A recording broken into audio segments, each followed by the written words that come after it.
بسم اللہ الرحمن الرحیم۔ السلام علیکم اینڈ ویلکم۔ ناظرین، آج کی ویڈیو ہے پاکستان کے ایک غیرت مند قوم پٹھانوں کے بارے میں۔ فارسی میں پشتون، مقامی زبان میں پختون اور اردو میں پٹھان۔ یہ قوم دنیا بھر میں پھیلی ہوئی ایک غیرت مند قوم کے طور پر جانی جاتی ہے، جن میں افغانستان، پاکستان اور بھارت اول نمبر پر ہے۔ دنیا میں پشتون اپنی وفا اور غیرت کے نام سے جانے جاتے ہیں۔ لفظ پشتون کا مطلب ہوتا ہے غیرت و وفا والا اور اپنے عزت اور دین پر مر مٹنے والا۔ پشتونوں نے قیام پاکستان میں بھی بھرپور حصہ لیا۔ پشتون کی اصطلاح عموماً پٹھان اور افغان پشتو بولنے والے قبائل کے لیے استعمال ہوتی ہے۔ بعض اوقات پٹھانوں اور افغانوں کے درمیان امتیاز بھی کیا جاتا ہے، لیکن یہ سارے پٹھان ہی کہلاتے ہیں۔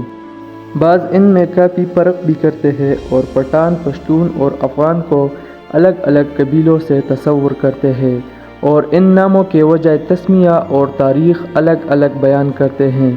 بہرحال ہم بحیثیت مجموعی ان سب کا تذکرہ کرنے میں ہی عافیت سمجھتے ہیں، کیونکہ زیادہ تفصیل میں گیا تو بات بہت زیادہ لمبی ہو جائے گی۔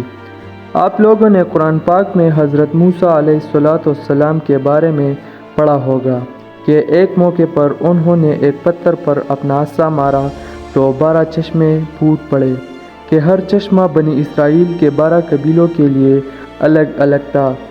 تو تاریخ دان یہاں سے ہی ان کی تاریخ شروع کرتے ہیں۔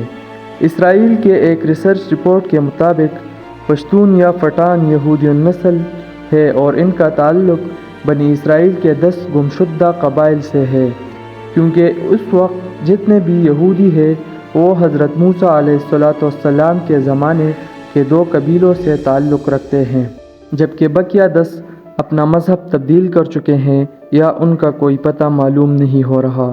ان 10 قبائل کو اسرائیل کی تباہی کے بعد فاتحین نے جلا وطن کر دیا تھا، جس کے بعد رفتہ رفتہ یہ لوگ پہلے ایران، پھر افغانستان اور پاکستان کے مختلف علاقوں میں آباد ہو گئے۔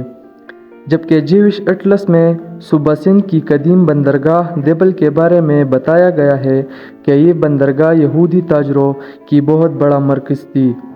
بنی اسرائیل کے تاجر زمانہ قدیم میں بذریعہ بحری جہاز سندھ اور بلوچستان کی بندرگاہوں پر آتے رہے، اس لیے ان دونوں صوبوں کے بیشتر شہروں اور بندرگاہوں میں یہودیوں کے تجارتی مراکز اور عبادت گاہیں قائم ہو گئی تھی، جس کی وجہ سے زمانہ قدیم میں پاکستان کے بعض علاقوں میں یہودیت کے ماننے والے بھی بڑی تعداد میں موجود تھے۔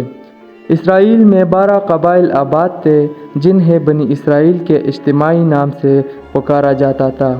کہا جاتا ہے کہ صرف 2 قبائل جو کہ آج کے یہودی ہیں توریت پر عمل کرتے ہیں، جبکہ باقی 10 قبائل اب توریت کو تسلیم نہیں کرتے، لیکن یہ بھی بنی اسرائیل کا حصہ تھے۔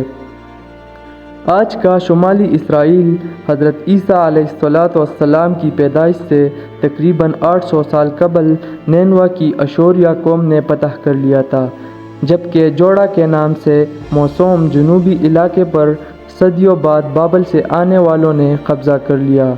جب بابل کے فرمانروا بخت نصر نے یروشلم، جو کہ موجودہ فلسطین ہے، پر قبضہ کر کے اسرائیلی بادشاہت کی اینٹ سے اینٹ بجا دی تو بنی اسرائیل کے بہت سے قبائل بھاگ کر ایران یعنی پارس کے قریب غور کے پہاڑوں میں جا بسے اور پھر یہاں سے دیگر خطوں تک پھیل گئے۔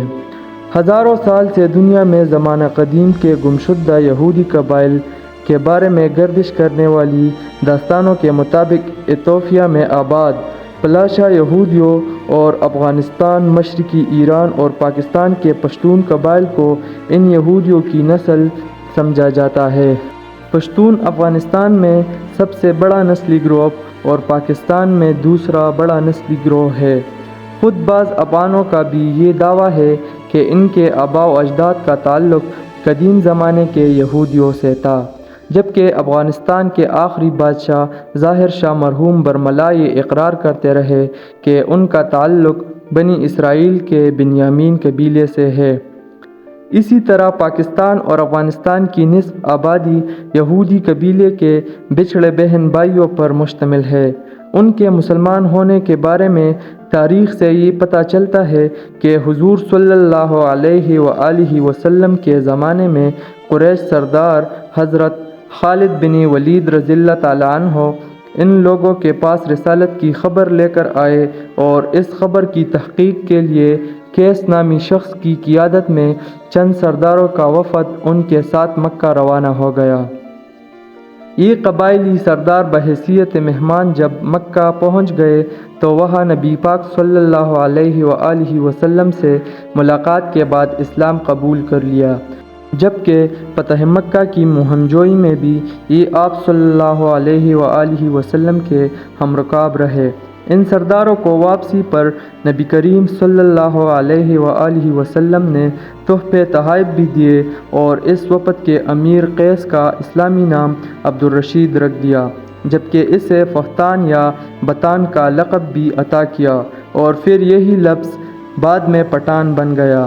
افغانوں کی روایات کے مطابق بھی امیر قیس کا نام عبدالرشید خود نبی کریم صلی اللہ علیہ وآلہ وسلم نے رکھا، جبکہ لفظ پختون کی وجہ تسمیہ یہ بیان کی جاتی ہے کہ بخت نصر سے بھاگ کر فارس یعنی ایران میں پناہ لینے والے قبائل میں سے ایک قبیلے کا نام بنی پخت تھا، جس سے تعلق رکھنے والوں کو ربطہ ربطہ پختون کہا جانے لگا۔ اہل ایران انہیں افغان کہتے ہیں، جس کی وجہ یہ بتائی جاتی ہے کہ جب بخت نصر نے ان لوگوں پر عرصہ حیات تنگ کر دیا تو یہ لوگ اس کے خلاف آہ فغاں کرتے رہے، اور ایک بات یہ بھی بیان کی جاتی ہے کہ افغان حضرت سلیمان علیہ السلام کے ایک بیٹے کا نام تھا اور ان کو جنات کی زبان سے پیار ہو گیا تھا، تو انہوں نے اپنے والد حضرت سلیمان علیہ السلام سے کہا کہ آپ جنات کو کہیں کہ مجھے اپنی زبان سکھائے۔ حضرت سلیمان علیہ السلام نے ان کی درخواست قبول کی اور جنات کو حکم دیا کہ افغان کو جنات کی زبان سکھائی جائے۔ وہ زبان بعد میں پختونوں کے نام سے مشہور ہو گئی۔ ناظرین، یہ تھا پٹھانوں کے تاریخ کا پارٹ 1۔ ویڈیو زیادہ لمبی نہ ہو اس لیے بقیہ تاریخ اس ویڈیو کے پارٹ 2 میں بیان کی جائے گی۔ اسی کے ساتھ ہی اپنے بھائی کو اجازت دیجیے۔ اپنا بہت سارا خیال رکھیے گا، دعاؤں میں یاد رکھیے گا۔ اللہ حافظ۔